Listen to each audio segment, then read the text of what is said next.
Hi everyone. Welcome to today's event on the Transatlantic perspective on the recent German elections with John Nichols at the amerikahaus. Thank you very much for tuning in. I believe this will be a highly interesting and informative talk. So I believe you made the right choice when it comes to your evening entertainment.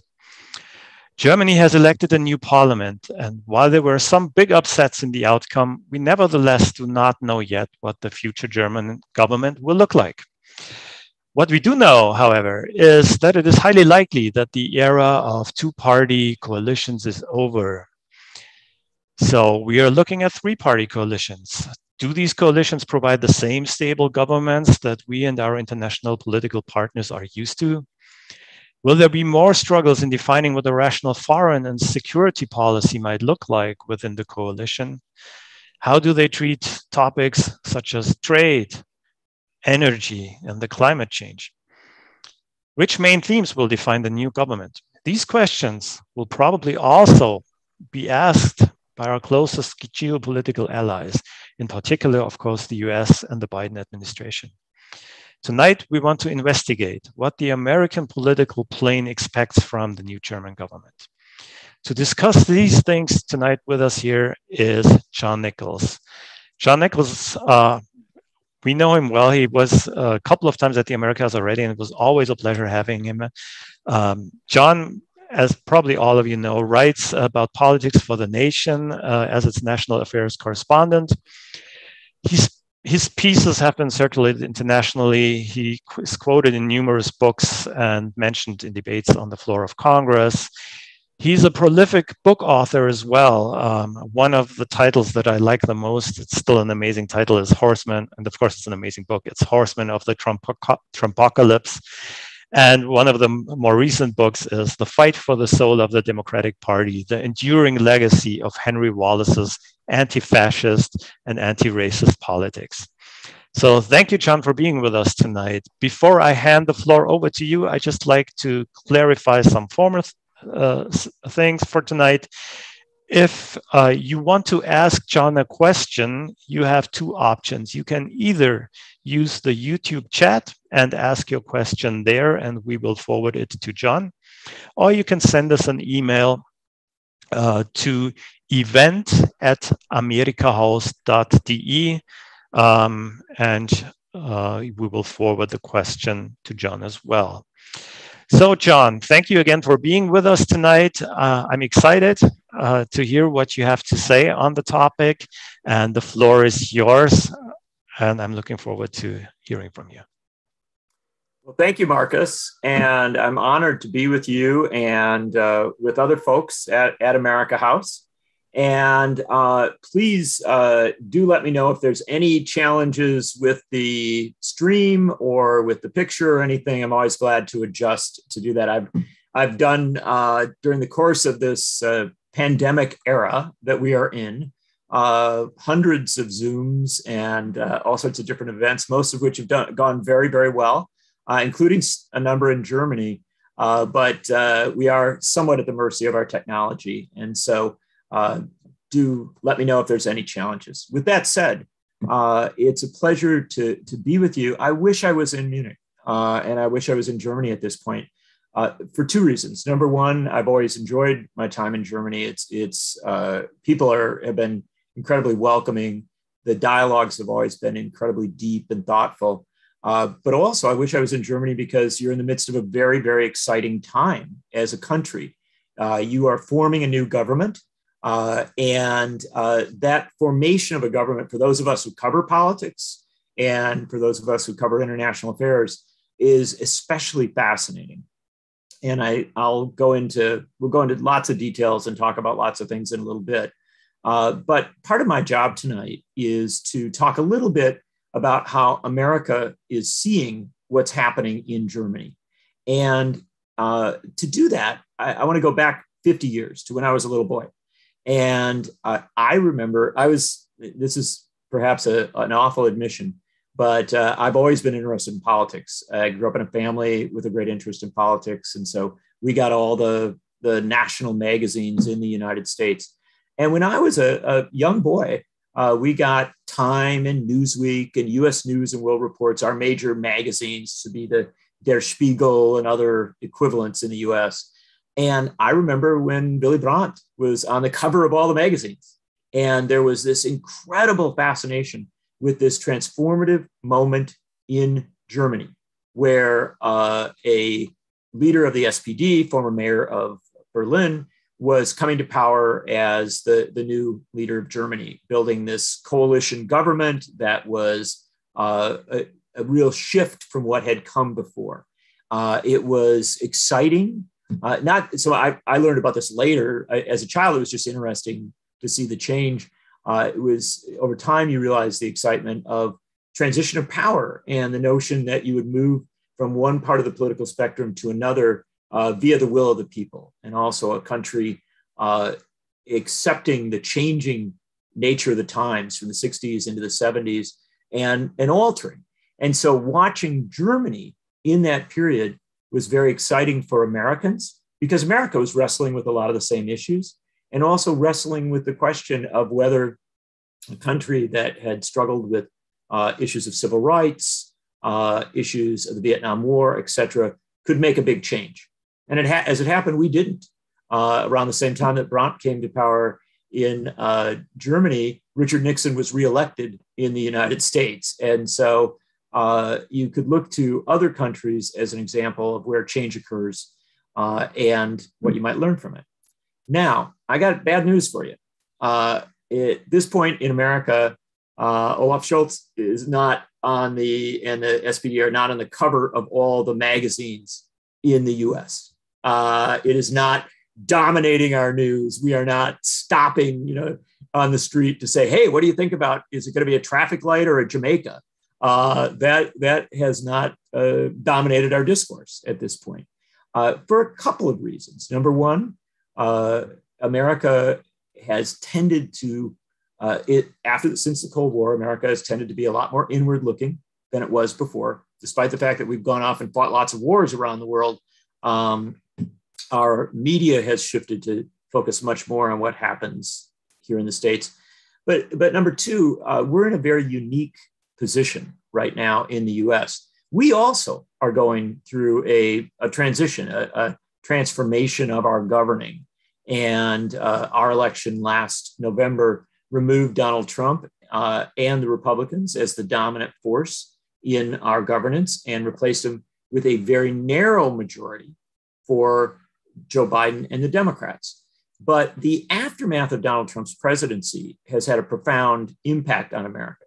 Trump, as I think everyone knows, and I've lectured on this and talked about it in Munich, Trump was very much inward looking, very much focused on what happened in America. The world was sort of a satellite. It was something seen as perhaps an annoyance, perhaps a place where he could go have tea with the Queen of England, but not something that was going to be Trump's core focus. And to the extent that he did focus on the rest of the world, it was often on alliances that were very non-traditional for the US, including his interesting relationship with Vladimir Putin. And so as a result, we went through a period where we were very focused on what was happening at home, what Trump was saying, stuff like that. Now that Trump has gone, the sort of unraveling of that moment has been a very demanding time in the US, partially because Donald Trump is not gone. He's very much remaining active in our politics, talks about running for president again in 2024, has many, many allies in the Congress. As Germans are well aware, we had a horrific incident on January 6th in Washington, D.C., where there was an attempt to overrun the Capitol at the point where the results of the presidential election were being certified. And that continues to be a real terror in the fabric of America. So we are, as a country, very inwardly focused right now. I give that long explanation up front as a way of then getting into US response to what's happened in Germany, because there has been a response. It just hasn't been as dominant and as overarching as there have been sometimes in the past, where a German election really would capture the news of the United States in a pretty big way. not as much as a British election. British elections historically were very closely covered, but Germany was in that realm, one that the U.S. paid a lot of attention to. And there are still a lot of people paying attention, although there's probably a weird way of looking at the dynamic, and that is President Biden's response. Now, it's important to emphasize that Joe Biden knows Germany very, very well. He was 36 years in the United States Senate, 8 years as vice president of the United States, and a member of Foreign Relations Committee over the years, very, very outwardly focused, as someone who really made his name initially on nuclear disarmament issues. And so his engagement with Germany over the years has been deep and long running. He knows the country, he knows the different parties, he knows the political system. And yet, when he came back from Camp David in the midst of our recent negotiations about budgets and things like that, a reporter said, well, what do you think about what happened in Germany? You know, Angela Merkel's party is out, the Christian Democrats are out, the SPD is in, Olaf Schulz is in, you know, you've had this transformation. And he said, I'll be darned. And it was clear that he had not been closely following. I mean, he knew the players, he knew everybody there, but this reporter mentioned to him, and he was a little bit surprised that Merkel's party had not, in the end, pulled it out. And then he said, and I'll quote him directly, he said, he talked about the SPD, he said, they're solid, you know, and it was like almost a throwaway remark. But if you know Biden, and I've covered him a lot over a very long time, that those short comments get to the heart of where he's at. A little surprised that Germany has made what appears, and I know coalition building goes on, is made what appears to be a significant transition, and yet a sense coming from the president himself that having the SPD in charge of a coalition, probably with the Free Democrats and the Greens, is solid. It's something America can work with. It's something that America is comfortable with in its current governance, the people that are in charge at this point. And I think that's a very good starting point to understand this. By and large, I think that most of the policymakers in the US see what's happening in Germany as a soft transition, not a hard transition.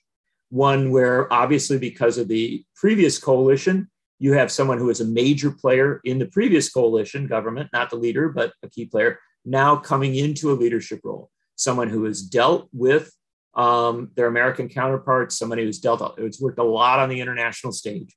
And so there is a comfort level. And I hear this, in preparation for this, I talked to a couple of senators and a couple of members of Congress about it who followed these things pretty well. And that was the basic line. Even among conservative Republicans, there's not like, oh no, the socialists have taken over Germany. It was much more of it's a bit of continuity. Germany may move a bit to the left. And some of the more conservative Republicans might not like that, but they're not shocked by it. In fact, to be honest, some of our conservative Republicans weren't all that comfortable with Angela Merkel, who they thought of as too left-wing. So the idea that Germany might move a little more to the left is not shocking.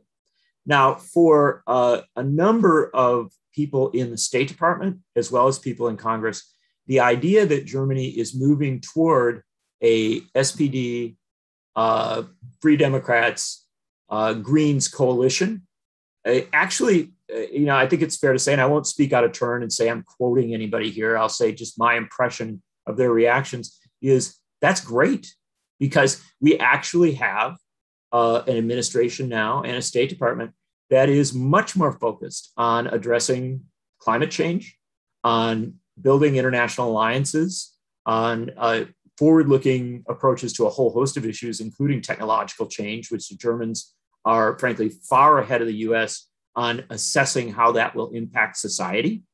And so I have, frankly, heard from a lot of folks who think this is good. This is a healthy moment, in transition.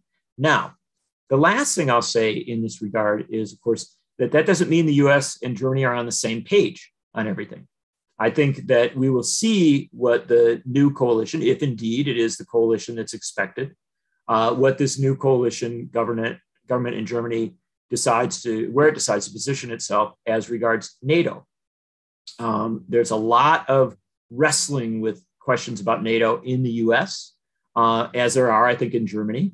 And so the figuring out of that relationship and how NATO will operate in the 21st century is a big deal. There is still a lot of wrestling with questions about the end of the Afghanistan presence and what that means, and how both countries will deal not just with Afghanistan, but with the Middle East and Southern Asia, two countries that have been major players in that region, how they will operate.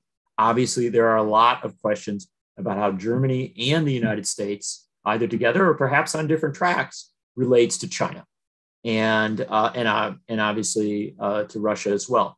And so there's a lot of sorting out there, and those are all issues aside from the traditional issues of tariffs and the trade deals, international relations, which Biden is ultimately inclined to restart. Not to do exactly what Barack Obama did, but to begin, if you remember some of the late stage attempts by the Obama administration to develop some new broad trading agreements. I think Biden's interested in looking at that, but with much deeper protections for labor and the environment. So all of that is in play. Last thing, again, that I'll mention is that at this point, we're talking about having an ambassador to Germany, and the process of approving ambassadors has been very stalled in the United States Senate. Back in late June, early July, Joe Biden named Amy Gutmann as his proposed ambassador for Germany. And frankly, if that comes to pass, she will be a very different ambassador than you've had in some recent years. And a very fascinating figure. She is the president of the University of Pennsylvania, has been a huge leader on a host of international affairs, international values issues. She's got degrees from London School of Economics and every other great school you can imagine. She's very much an internationalist, somebody who sees and understands the world. And she has a tie to Germany. Her family, members of her family, fled Germany, in the era of the Nazis, and so she has family ties, family connections, as well as academic and intellectual connections. If she becomes the ambassador, if all the pieces come together, and if they start moving these ambassadors through the process, my sense is that she would be a very activist, very engaged, and frankly, a very effective ambassador to Germany. I will mention that I've thought a lot about ambassadors to Germany recently, because I just, about a couple of weeks ago, did a lengthy interview with Phil Murphy, who was the ambassador to Germany under Obama. And I was doing a profile for The Nation. And we talked a lot about Germany and how much of an impact it had on him.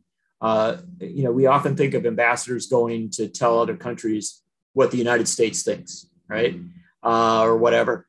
Murphy speaks at great length about what he learned, both as a businessman in Germany and then as ambassador, and how that has influenced him now as he serves as, I think that it's fair to say, the very effective, very popular governor of New Jersey, one of our major states. And he's up for re-election in November, and by all accounts, he's very likely to be re-elected. And there is talk of him emerging on the national stage. So I guess I bring you roundabout greetings from Phil Murphy. And at that point, I think I've said enough here. It's a good point to go into some questions. And I really look forward to the dialogue today. And again, I'm so grateful that you've invited me to join you. Thanks, John. First of all, before I head right into the questions that I have for you, I'd like to say that Phil Murphy actually was at the Amerikahaus during his tenure. I think it was in 2009. I remember it very, very well. So he really went out of his way to be physically present all over Germany, and I think that it's fair to say that a Biden ambassador, much like Obama's ambassador, would have that style. Yeah, and we're all excited to hear who's it going to be. Is it going to be Amy Gutmann? She sounds like a promising candidate. So you mentioned one of the topics that you mentioned in your introductory remarks was, of course, the security issue and the security policy issue. And for a lot of at least during the Trump presidency, the main topic in relation to security policy was always the 2% goal of NATO. This was basically the overall defining point of where the NATO will go and what the responsibility of each member country is in regards to NATO and in regards to the US as well. So I have the feeling that our not exactly sure how the Biden administration views the point, but there is a lot of talk going on, even among the CDU, the party of Chancellor Merkel, that there is the task of a new security, not necessarily a new security alliance, but of a situation where Europe takes over much more responsibility as such, and maybe even create some kind of its own security infrastructure, which will still be tied to NATO. But I remember one quote from a Harvard professor who basically said, Europe should basically take care of Europe, and Germany will play a big role in that, and the US will take care of the rest of the world. That this might be the future of the transatlantic alliance, so to speak. And I'm interested, do those people that you talk to in the US, do they fear the idea of a more independent Europe within NATO, or do they actually hope for that? And how does the Biden administration view that point? Sure. That is a terrific question. It gets to the heart of a lot of the debates that will go forward. And again, I'll be careful about not trying to suggest that I'm speaking for anybody. Trying to synthesize a lot of the thoughts and offer a notion of where folks are at. First off, it's valid to have some context and to recognize that Donald Trump sort of blew up relations with NATO and really brought them to a head with a lot of his arguments that other countries should pay for everything, or at least pay for huge amounts of what's done. And he frankly framed those debates in the US in a way that really was a breaking point with the Cold War and the post-Cold War thinking. Whether you like Trump or not, that wasn't where he was at. And so as a result, obviously during the Cold War, the United States wanted to have a huge role as regards NATO, wanted to be very, very integrated in, very, very definitional for a variety of domestic reasons, right? US concerns extending into Europe via NATO. In the post-Cold War era, that didn't change much. There continued to be a desire on the part of a lot of US folks to have a deep, deep involvement with NATO, not just for Europe, but frankly for the international stage as well. It was an idea of extending US influence by having the US be a dominant force in an organization that brought in a lot of other countries. And I think that that's best understood in the context of George Herbert Walker Bush, the first Bush presidency, who really, as a former CIA head and a former UN ambassador, somebody who really, looked at all these international alliances and basically sought to define them as extensions of US foreign policy, but with a little bit of nuance that tended to define a lot of where things headed until Trump came along. And Trump, there was no nuance. There was make them pay. And also a distrust, frankly, of a lot of European aspirations. And as again, we've mentioned, an odd relationship with Russia and with Putin, very different from where the US had been in the past in a lot of ways. And so now we come into a sort of this new moment. Trump is gone. There is no way that Biden will ever behave like Trump on the international stage. He's not going to, cause people's jaws to drop with a press conference in Finland that, where he says something that is unimaginable. He'll be very diplomatic and very much within the traditional diplomatic framework, partially because he's a part of it. 36 years in the Senate, 8 years as vice president. He extends from literally the Cold War era through that post-Cold War era. Two things about Biden are important to understand. Number one, he clearly wants to dial back the U.S. as an international military force. Now, that doesn't mean that he wants to necessarily dial back the U.S. military. We just passed a military budget where there's more spending on the military than there was under Trump. So the military in the U.S. remains very, very large, and it will maintain all sorts of international alliances. But the idea of maintaining an occupation or maintaining a ground presence in Afghanistan, obviously, Biden took the very hard choice to dial that back. And I think you will see, and I think we are seeing in a number of locations around the world, instances where Biden has chosen to, accept the harsh reality that there are places where the U.S. military is not welcome, or at least that it's not popular, and to draw back into the U.S. in those regards. Now, why I mention that up front is because I think that then influences Biden's approach to NATO. I don't think there is any question that there are people in the Biden administration, very much internationalists, very much people who are aware of global dynamics, who are quite open to having Europe have a bigger role in NATO. Not necessarily as big a role or as defining a role or as independent a role as some folks in Europe would want, but certainly much more than in the past. And I think that people, folks in the CDU, as well as the SPD and other parties, they will find folks they can talk to in this administration about that altering relationship. And a more independent Europe within NATO, I think, would have a good deal of appeal to a lot of folks in Congress, many of the Democrats in Congress, some of the Republicans, as well as many people in the administration. The one subtlety, and the last thing I'll say in this regard, is China. While NATO obviously is the North Atlantic Treaty Organization, and it's obviously focused in Europe and the North Atlantic, the relationship of the United States and Europe to China in this evolving moment in our history, especially after what we've just seen with Australia and other issues, is going to influence how the U.S., I think, looks at its relationship with NATO, its relationship with the EU, frankly, its relationship with all of the existing entities. And there will be, I believe, more through diplomacy than hard pressure, and certainly often behind the scenes more than, out front in the way that Trump did. There will be an effort to forge agreements, good relationships that keep NATO in existence, that keep it strong, but that I would suggest has a stronger, at least somewhat more independent European presence. I think that's within the realm of possibility. Okay, great, thanks.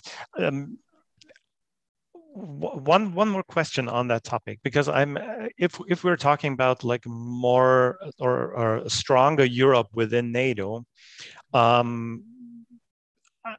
mean, Germany is often described as the anchor of Europe to a certain degree, but that does not necessarily come from its military power, because that's basically non-existent.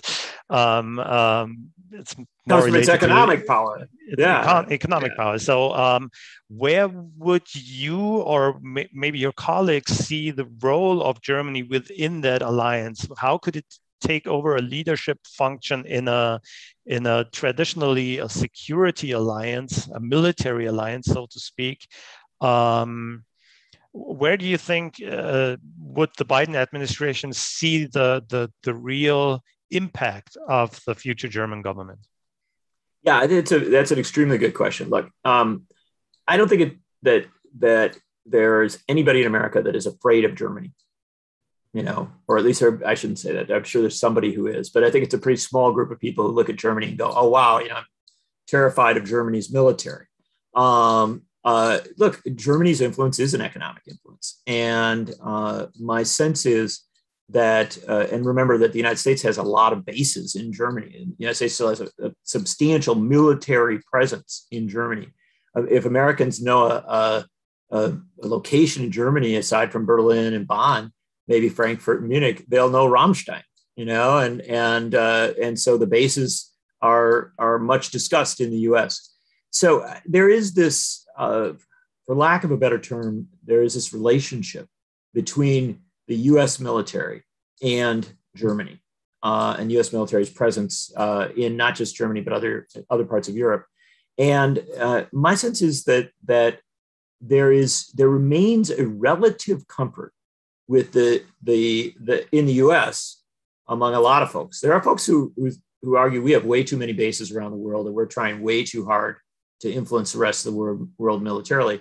But I think in the power structure in the U.S., in the Congress, at the White House, there's still a relative comfort with a strong U.S. military presence there. What that means is that Germany operates in this sort of interesting dynamic of a question of whether Germany wants to, spend the kind of money the U.S. does on military. I would recommend against. We have massive military budgets. We have incredibly powerful so-called military industrial complex, using a phrase from Dwight Eisenhower. It's a real factor. If you talk to progressive members of our Congress, they will say, our military budget is so big that it prevents us from doing a lot of the things that really give us security domestically, providing social welfare, providing, structural improvements in the country. And so Germany's going to have to wrestle with that. There may be some Americans, I think that Trump was in this camp, who would pressure Germany to have a bigger military, to, develop out what it spends there. I don't know that pressure is going to be as strong from the Biden folks. I think it's more likely that the Biden folks would be open, again, I don't want to speak out of turn, would be relatively open to Germany putting more money in, stuff like that, but not putting immense pressure on it.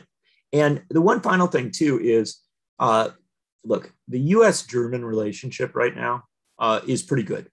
It's for all the challenges and all the differences, it's a relatively stable relationship. Just as for all the challenges with the UK, that relationship is also pretty good. And so you have these building blocks of U.S. relations with Europe. And I don't see anything in the short term that the United States would do to undermine those or to say, oh, you have to do this or you can't do that. I think it'll be very much returned to a more traditional diplomacy. And frankly, one where there is a comfort level with a strong Germany in a NATO. The last thing I'll say on this, that I know it's not the way we traditionally talk about these things, but the intersection of climate with all of these other questions, I think becomes a huge deal. And the person who I would suggest you should always keep an eye on is John Kerry, the former U.S. Senator, former Secretary of State, former presidential candidate of the Democratic Party. I cannot begin to emphasize how close John Kerry is to Joe Biden. When Joe Biden had almost no supporters or very few prominent supporters in the 2000 presidential race early on, when other candidates were ahead of him, John Kerry was there at his side. And John Kerry is hugely influential within this administration. He's been given the brief to deal with climate and to deal with it on an international stage. And my sense that all of these questions about security policy, about economic policy, while they don't run through John Kerry, he is a presence there. And I think that many of the negotiations, many of the discussions going forward will be about how Germany and Europe and the United States can work with the rest of the world to address the climate crisis. And there's going to be real differences on that, even within your own coalitions. I think there's no question that in Germany, there's a struggle around this issue. There's the same struggle in the United States.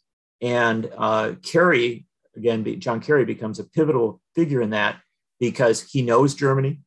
There's some folks who think he's got a slight preference for France, but Kerry knows Germany. He knows the European dynamic well, and when you see him coming to Germany to talk about climate, you should understand he is probably also coming to talk about a lot of other stuff.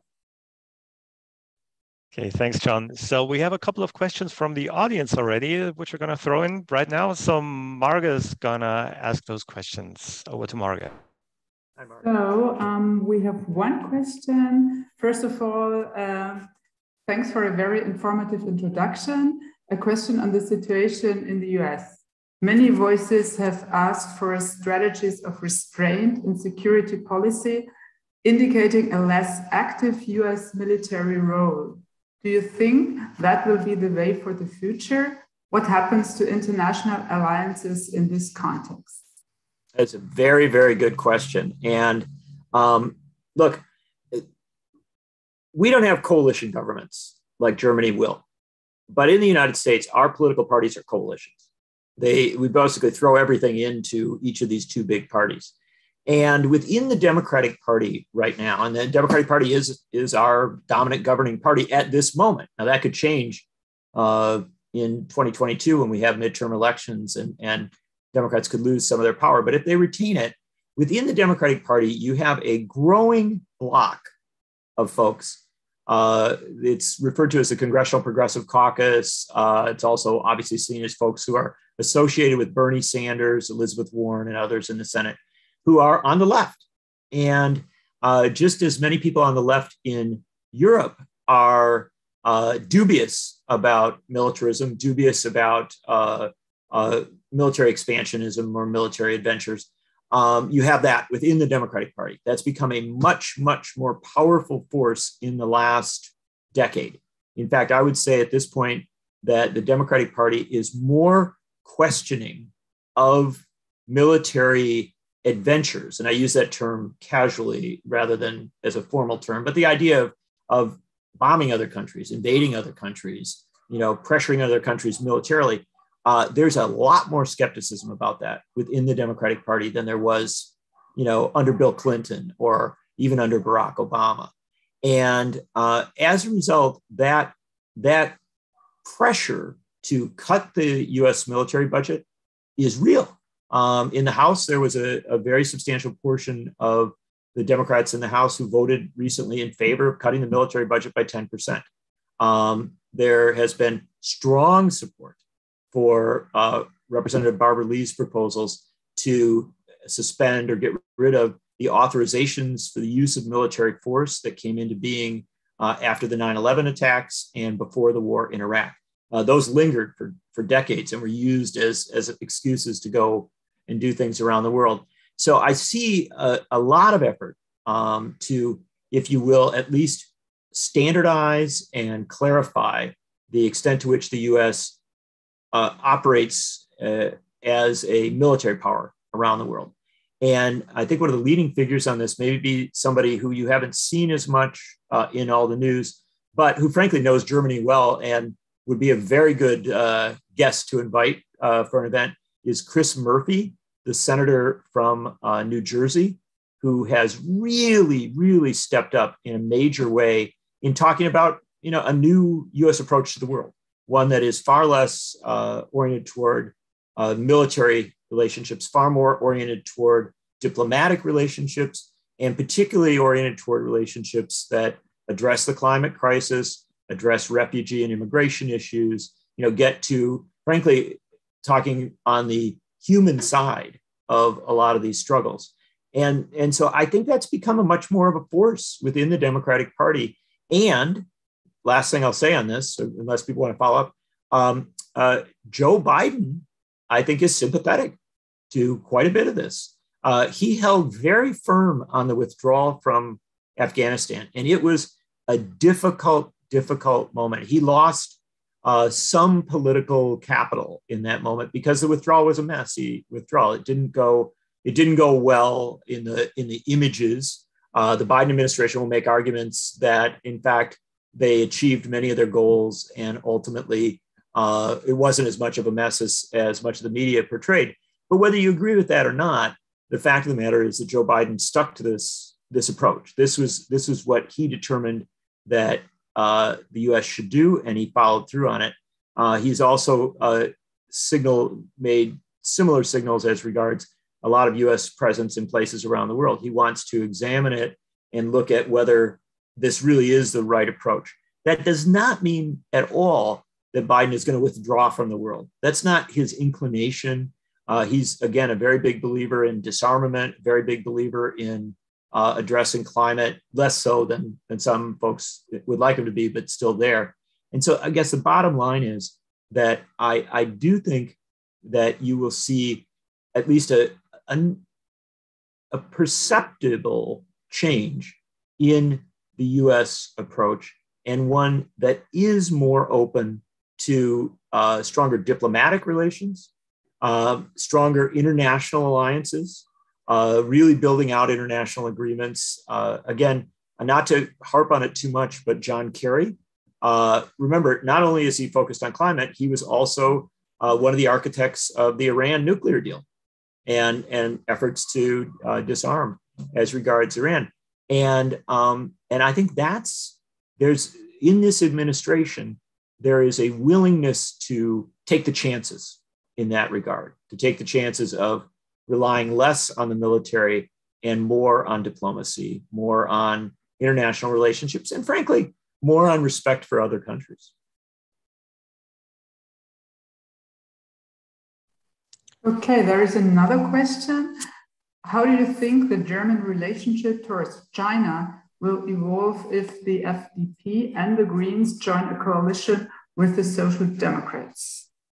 Well, I would be very careful about coming from the US and telling people in Germany how to interpret their parties, because although I follow this very closely and with great fascination, I know what I read in the papers and what I hear from some diplomats and folks, and that is that the Free Democrats and the Greens have some skepticism about relations with China and some real concerns about how those relationships develop. Obviously, within the SPD, there are differences as well. Remember, the SPD is a big party. It has a left, a center, and some would even argue a right. And so I think that China relations are going to be a big factor in the coalition building. That I have no doubt that when the Greens and the Free Democrats come into those discussions with the SPD, that China is going to be a factor there, and how Germany and Europe relates to China is going to be defined, not entirely, but at least somewhat, in these coalition building talks. And you're going to want to look very closely at who becomes who's in charge of foreign policy, who are deputies in charge of foreign policy, from what party do they come from what background do they come from, what sort of group do they build. At the end of the day, I'm quite certain that, to the extent that there's an American influence on that, Biden, while he can talk tough about China, still wants to find ways to work with China. And I think you're going to find a lot of Democrats in the Senate, especially those who are very focused on climate issues, really want to find a way to work with China. And my sense is that you'll see some parallels in Germany as well, and that the SPD, being the dominant force in a coalition, will want to find ways to work with China, not to have tensions go to a level that it begins to really affect global trade or even military development. So I guess it's fair to say that cooler heads will prevail, I suspect.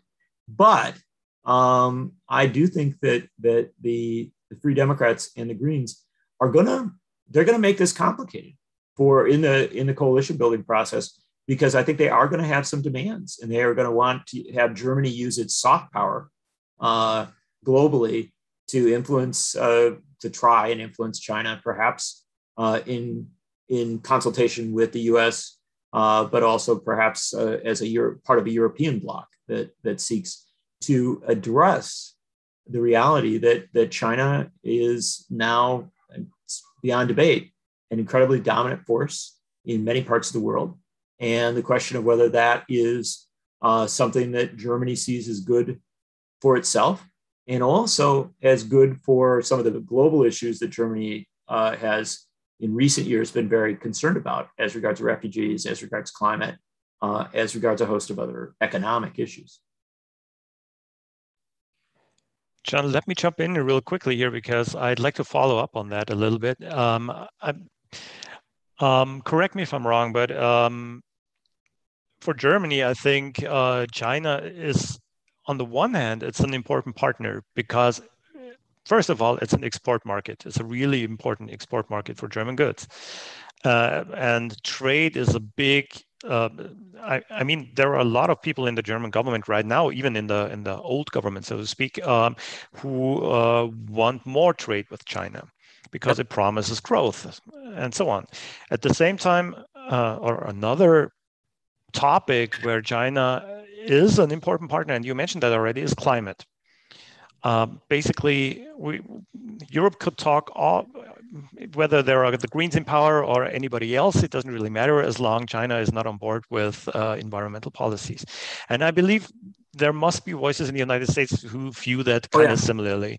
And I'm interested, I would be interested in, is there, are there talks going on between Germany and the US, how we can basically align these interests? So on the one hand, we need to put pressure on China for security reasons, for issues of human rights and so on. At the same time, we need them in certain aspects. We need them to be able to have a successful trade politics. We need them in environmental politics. So how are people in the US negotiating these topics? And do they believe that Germany might be a good partner in working with and against China in these areas? I think we'll start with the last part of your question. I think they absolutely believe Germany would be a good partner. In fact, I'll go a step forward. Anybody who knows about the world knows that Germany becomes an essential partner. I mean, you can't talk about relations with China and leave Germany out of that because Germany's going to have relations with China. And because Germany and the United States have some similar patterns of industrial development. Germany, frankly, much more sophisticated in many ways, but the US very strong on the technological side. There's no way you separate these two. And frankly, if one of them separated and more closely aligned with China, that would be a devastating impact for the other, for the country that was left out of that. As it happens, I think that because of human rights, because of some economic concerns, jobs, things of that nature, that the US and Germany retain a lot of shared concerns, and they find a common ground. Now, I began at the end of your question, so now we go to the heart of the matter. I can tell you flat out, I have had US senators say to me bluntly, we can't do climate change without Germany or without China. It isn't going to happen, right? Because if China opts out of addressing the climate crisis or, kind of goes a different direction, then what the US tries to do on its own, which would probably not be as good as a lot of people in Europe would like to see anyway, becomes really problematic. And so what you see is an interesting dynamic in the US, and that is that progressive Democrats, who are a real force in that political party, who are quite internationalist, but also generally critical of having too large a military role, very, very focused on climate. I think a lot of them see Germany as a really essential partner. And then many of these people are in the Biden administration as well. And that is because if the United States and Germany can come to some common place as regards how they relate to China on climate issues in particular, but also, frankly, on international development issues, that becomes an important alliance. It's not necessarily, I want to be careful in talking about this, though, because it's not really an alliance against China. It's more of an alliance that goes into those global negotiations, that looks at those global relationships and figures out how you can negotiate to a certain place. China will negotiate in its own interest. US will in its own interest, Germany in its own interest. But if you've got alliances coming in that can pressure for a certain approach, I think that strengthens them. And I don't think there's any question now that there's quite a few people in the US in positions of relative power who see the relationship with Germany as very, very important to getting to something real as regards climate. And of course, the timeline is very short on this. So the pressure is intense. And again, I think it's the third time I've mentioned him in this kind of thing. So I don't want to take it over the top and push it too far. But again, keep your eye on John Kerry in all this, because John Kerry at once wants to get to some sort of really functional approach on climate, one that works for Europe and I think and for the US. At the same time, he is very, very committed to disarmament and looking for routes to renew disarmament efforts in the US and around the world. And so Kerry's not the president. He doesn't call the shots, but he is very close to the president. And what he is doing internationally, I think, matters. And he's traveling a lot. I bet you if you keep tracking John Kerry, you're going to find him coming to Germany quite a bit, especially as the coalition comes together. And I have no doubt that he's on the phone talking to people as much or more than Biden. Okay, I think we have one more question from the audience. Marga? Yes, we do. This is a very interesting question. So how do you think the German election results would have looked like if Americans had voted? Oh, what a great question. That is a very good question. Well, and in fact, I think I maybe have I hope, we'll see if people agree, the perfect answer for it.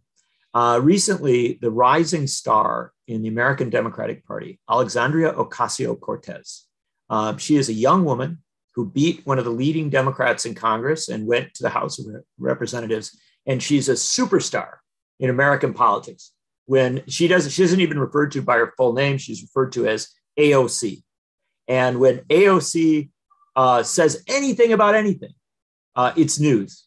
She went to a gala, a very art event in New York recently with a fabulous gown, and then on the back of it, they had sewn the words "tax the rich," and everyone talked about that. And so she's a big deal. Now she was asked recently what about her relationship with Biden, and she said, if we were in another country, in most other countries, Biden and I wouldn't be in the same party, right? Because she's very much on the left and Biden much more in the center left of the Democratic Party. And that's the reality. If Americans were voting in the German election, I think we would have seen, at this point, looking at America, I think the Greens and even Der Linke, the left, would have done even a little better because there's a portion of our Democratic Party influenced by Bernie Sanders, influenced by a lot that's happened in recent years, that would have said, great, we're out of we're over there and we're voting for parties that we think are going to bring more fundamental change. And so I think you would have seen some of that. Now, if we're honest, though, we also have to understand that the Republican Party is certainly an amalgam of a lot of other forces. I think you would have seen, perhaps, I hope I'm wrong, a larger vote for the AfD, because I think that we have seen in the United States the development, because of Donald Trump, of a substantial number of folks who are very sympathetic to an anti-immigrant stance, to a lot of very harsh stances as regards politics. And in fact, in America, the term fascism is used quite often to describe, some sectors of our politics. And so I think it's a possibility that the AfD would have gotten a bigger vote too. But with all of that said, the reality is that I think that probably the U.S. if the U.S. was voting right now, there's a very, very good chance that that you would still end up with a coalition not unlike what you're going to get. And that is because in Germany, personalities and style took over in this last election. And Americans, I think Americans had quite a bit of affection for Angela Merkel. She was the person that Americans knew and had a relatively high regard for her. She was a counterbalance to Trump. And so I doubt that for Americans, the affection for Merkel would have translated to votes for the Christian Democrats. I think the affection for her might well have translated to votes for the SPD and for the leadership there. And so end result is that I think our center, to the extent that we have it, would have moved toward the SPD. Our left would have gone, I think there would have been a little more on the left. I think there would have been a little more on the right. But ultimately, it's very likely that you could end up with, dare I say it, and I've kind of reasoned myself to this, so I'm still wrestling with the explanation. I hadn't exactly expected the question. We might well have produced a traffic light coalition. So we might have ended up in much the same place. But my bet is with a stronger Green Party within it. And the reason being that our left has really developed in recent years. And I think it would have gone largely into the Greens, and it might have produced a more substantial vote there. Thanks. It's kind of interesting that people who actually wanted continuity in the German elections, they voted for Olaf Scholz, although yes, he's from a different party than Chancellor Merkel. So, Marga, I think we have one more question. No? This was the last one from my side. Okay, maybe it hasn't transferred to your site. I have one more in the YouTube chat, then I'm going to read it real quickly. Okay. What do Americans think of Olaf Scholz? I dare say, and I don't want to break any hearts or disappoint anybody, I'm afraid if you went down the street and asked a lot of Americans what they thought of him, they wouldn't have a big idea.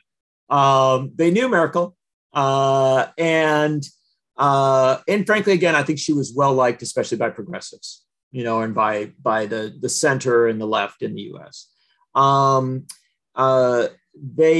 think the idea of continuity would be, one that most Americans would be sympathetic with as regards Germany. There are the extremes, obviously, on both sides, but by and large, I think that's where the U.S. And the interesting thing is, I don't know that Schulz. He is not a known figure in the U.S. at this point. He speaks English very well, as just about every German does. And so I suspect that when he chooses to turn toward the international stage and focus on that he'll do quite well in the U.S. He'll be well received. I was intrigued that in his first press conference after the election, Schulz took questions in English from the BBC and some other folks. I think somewhat controversially with some of the German media who were wondering whether they were going to be able to keep asking questions in German. But that will go over well in the States. America, sadly, is not a country that has done very well on learning its international languages. And so a German leader who can communicate in English can make a lot of connections. And I suspect that he'll do quite well. But the bottom line is that it's less about the personalities than about the continuity, as you mentioned. And to the extent that I hear people talking about Germany, I generally hear people feeling comfortable with where things are at. I don't think that there is a sense that he will radically change Germany's foreign policy. I do think there's a sense that he may change some things he and a government may change some things within Germany. And frankly, I guess it's a good way to circle around and say that I can't begin to emphasize to Germans, and I think most know this, but I can't begin to emphasize to Germans how much Germany is a reference point for people who talk about how the US might do things. And the idea that Germany has gotten at least some things right in education, in its approach to technology, in its approach to the workplace and the work-life balance, things of that nature. There is a lot of talk about Germany as a reference point, as an example for how the US might do things. And so if Schulz and the SPD in a new government come up with new ideas for how to approach stuff, I think that will be much talked about in the US. It will have an influence. I can tell you even that Berlin's vote as regards landlords and housing issues was a relatively big story in the US, because maybe not that everybody agreed with it or disagreed, but it was a new way to approach some of these housing challenges, which we also have in the US.